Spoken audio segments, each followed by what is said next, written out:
कि जैसे आपने सही कहा ममता जी, ऑपरेशनल फ्रीडम तो बहुत ज़रूरी है, क्योंकि अगर ऑपरेशनल 100% एक्वायर करके अगर ऑपरेशनल फ्रीडम ना मिले तो फिर उस इम्पोजिशन का मतलब ही क्या है? वो तो फिर गवर्नमेंट का पहले जो 74% का जो प्लान था कि हम 74% सेल करेंगे और 26% हमारे पास रखेंगे, ताकि हमारा एक share holder board of directors के बोर्ड रूम में बैठ सके और सरकार की पॉइंट ऑफ व्यू को मेंटेन कर सके। ये तो फिर वही वाला सिचुएशन बन जाता है। इसलिए ऑपरेशनल फ्रीडम का होना बहुत ज़रूरी है और इसलिए उनको दिया गया है।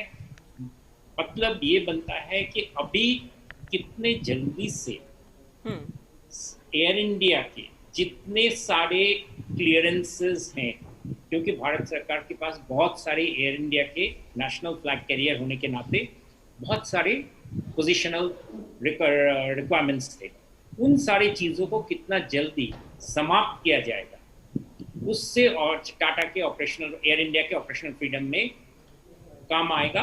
टाटा टर्न अराउंड कर सकते हैं। एक छोटा सा चीज़, जैसे बहुत सारे गवर्नमेंट एम्प्लॉयज़ के वाउचर्स होंगे, एग्जिस्टिंग वाउचर्स होंगे एयर इंडिया के साथ, वो कितने दिनों तक वैलिड रहेंगे, किस तरह से वो उनको इम्प्लीमेंट किया जाएगा, किस तरीके से उसको न्यूट्रलाइज किया जाएगा। साथ में जो फ्लैग कैरियर होने के नाते जो लैंडिंग राइट्स हैं, उस लैंडिंग राइट्स को प्राइवेट कैरियर होने के बाद किस तरीके से उसमें ट्रांसफर आएगा, ये सब चीज़ें अभी शुरू होगा, क्योंकि इसके पहले उनमें एक आइडिया रह सकता था, लेकिन अभी प्रैक्टिकल काम सिविल एविएशन मंत्रालय और टाटा सन्स में शुरू होगा कि किस तरीके से इन सारी चीजों को धीरे धीरे टाटा के हाथ में दिया जाए। बिल्कुल शुभमोई जी, और अजय आप बने रहिए हमारे साथ। यहाँ पर हम दर्शकों को एक बार बता दें कि सरकारी विमानन कंपनी एयर इंडिया के लिए बोली टाटा समूह ने जीत ली है। टाटा ने आज 18,000 करोड़ रुपए में एयर इंडिया की बोली जीती और टाटा सन्स के सहायक समूह टैलिस प्राइवेट लिमिटेड को एयर इंडिया की निविदा के लिए सफल घोषित किया गया है। टाटा सन्स ने एयर इंडिया के लिए 18,000 करोड़ की बोली लगाई थी और दिसंबर 2021 तक एयर इंडिया में विनिवेश की प्रक्रिया पूरी हो जाएगी। मार्च 2021 तक एयर इंडिया पर 46,000 करोड़ से भी ज्यादा का कर्ज था, जो अगस्त 2021 तक बढ़कर 61,562 करोड़ रुपए तक पहुंच गया। आज department of investment and public property management यानी दीपम के सचिव तुहिन कांत पांडे ने ये जानकारी दी। Sons SPV has emerged as a successful bidder for the sale of equity shareholding of GOI in Air India, in AIXL, which is a subsidiary of Air India, as a part of this transaction, and 50% of Air India in AISATS, which is another joint venture of Air India, along with management control. Now, going forward from this, a letter of intent will be issued and SPA will be signed with successful bidder. Conditions precedent will be completed by long stop date. Financial statements on long stop date will be prepared and agreed with the successful bidder as per the share purchase agreement already agreed upon. And transaction is expected to close by the end of December 2021.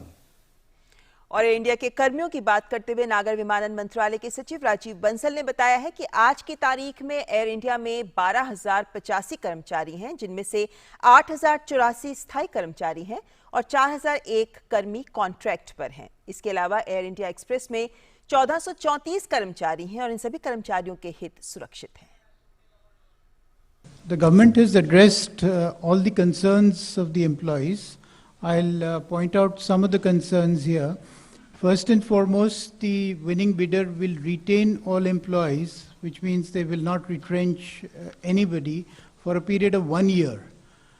Thereafter, for the second year after the first year, they will retain all the employees, and if anybody is to be retrenched or removed, they will be offered a VRS.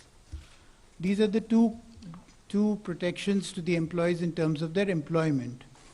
Thirdly, they will be provided the gratuity benefits as well as the provident fund benefits as per the applicable laws of the land. And the post-retirement medical benefits of the employees, those who have retired as well as those who will be retiring in future, will be protected and provided by the government. There are other smaller issues also which the government has considered, and all the concerns of the employees have been catered to. तो कुछ महत्वपूर्ण तथ्य जो रखे गए हैं कर्मियों के संदर्भ में। हमारे साथ अजय मिश्र और शुभोमय भट्टाचार्य जी भी जुड़े हुए हैं। अजय, अभी जैसे कर्मचारियों की बात की जा रही है, हम देख रहे हैं कि जिस तरीके से विनिवेश की प्रक्रिया को आगे बढ़ाया जा रहा है, एक वक्त होता था जब इस प्रक्रिया को लेकर तमाम जो कर्मी होते थे संस्थाओं से जुड़े हुए, वो उन सब की ओर से विरोध किया जाता था, लेकिन आज हम देख रहे हैं कि इस पूरी प्रक्रिया को इतनी स्मूथली आगे बढ़ाया जा रहा है कि सभी के हितों को ध्यान में रखते हुए सरकार आगे बढ़ती नजर आ रही है। ये मान सकते हैं कि एक अच्छा संकेत है ये। देखिए, कर्मचारियों के बारे में स्पष्ट तौर पर यह कहा गया है कि जो टाटा समूह है उसको पूरा का पूरा ख्याल रखना होगा कर्मचारियों का। पहली बात यह कि 1 साल तक किसी भी कर्मचारी को नौकरी से नहीं निकाला जाएगा, ये शर्त है। और इसको अगर मान लीजिए 2021 दिसंबर तक ये प्रक्रिया पूरी होती है तो ये मान कर चलना चाहिए कि दिसंबर 2022 तक एयर इंडिया में कोई छटनी नहीं की जाएगी।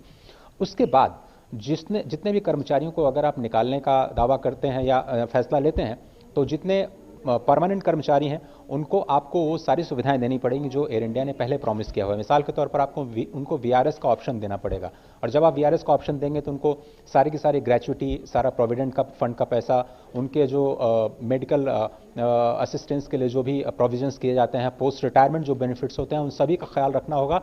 ये क्लॉज में बहुत स्पष्ट दिया गया है। ऑब्वियसली जितने कॉन्ट्रैक्चुअल एम्प्लॉयज़ हैं वो सब यंग हैं, और उनके परफॉर्मेंस के बेस पे कोई भी कंपनी ये एनालिसिस करेगी कि उनको आगे रखना है नहीं रखना है। लेकिन ये स्पष्ट तौर पर ये कहा गया है कि जो जितना पूरा बड़ा परिवार है एयर इंडिया का, उसका ख्याल रखना पड़ेगा। और अगले 5 साल तक ऐसा लगता नहीं है कि इतने बड़े एयरलाइंस को चलाने के लिए टाटा समूह इस तरह का कोई फैसला लगे जो कर्मचारियों को विरोध में होगा। तो माना यह जाना चाहिए कि सारे जो गवर्नमेंट जो वेलफेयर है, क्योंकि टाटा समूह को भी माना जाता है इस तरह के कदम के लिए कि वो कभी भी कर्मचारियों के हित में ही फैसले लेता है। तो इस समूह से सभी को उम्मीदें हैं, और इतने बड़े ग्रुप में लाखों कर्मचारी अभी भी दूसरे एंटिटीज में काम कर रहे हैं जिनके साथ ऐसा नहीं हुआ है। तो ये हम उम्मीद कर सकते हैं कि कर्मचारियों के साथ ऐसा नहीं होगा। हाँ, एक मैनेजरियल एफिशिएंसी ज़रूर आने की कोशिश की जाएगी।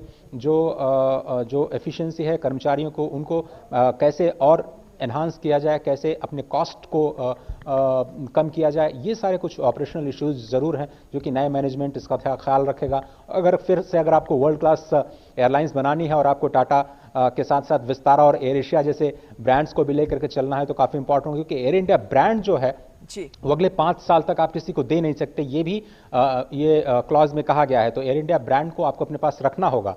1 साल तक 51% हिस्सेदारी आपको रखनी ही होगी, तो किसी विदेशी को आप अपनी हिस्सेदारी बेच नहीं सकते हैं। तो ये सारे जो फैसले हैं ऑब्वियसली जो नेशनल इंटरेस्ट है उसको ख्याल में रख करके किए गए हैं। और इतना बड़ा ब्रांड है एयर इंडिया, मुझे नहीं लगता है कि टाटा जिसने शुरुआत ही इस ब्रांड की हो, वो इसके साथ कोई ऐसा फैसला लेगा जो कि इसके स्टेक होल्डर्स के हित में ना हो। तो ऑब्वियसली ये इंक्लूसिव पूरा का पूरा प्रोसेस होना चाहिए। जी शुभमय जी, हम देख रहे हैं कि कोरोना कालखंड ये वो समय है जब सबसे ज्यादा असर, अगर नकारात्मक असर किसी क्षेत्र पर पड़ा है तो वह उड्डयन क्षेत्र पर पड़ा है, क्योंकि आवाजाही बहुत सीमित हो गई। उसके चलते सरकार ने नीतिगत स्तर पर कई अहम निर्णय लेकर इस क्षेत्र की सहायता